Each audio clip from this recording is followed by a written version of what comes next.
cinnamon, cardamom, cloves, bay leaf. Add garlic as shown. Grind it.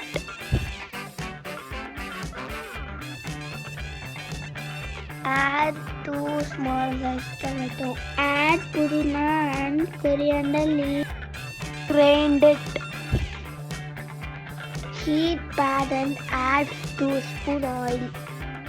Add cinnamon, cardamom, cloves, bay leaf.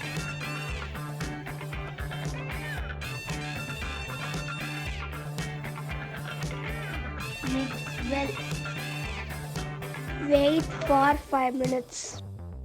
Add chicken and cook for 5 minutes.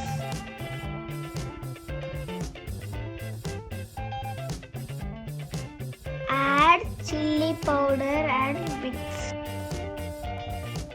Add 1 spoon of turmeric powder. Mix well.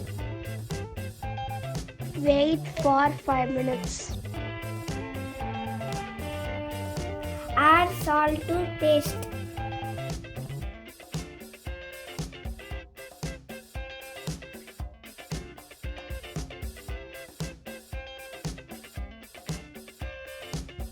Let's taste it, friends.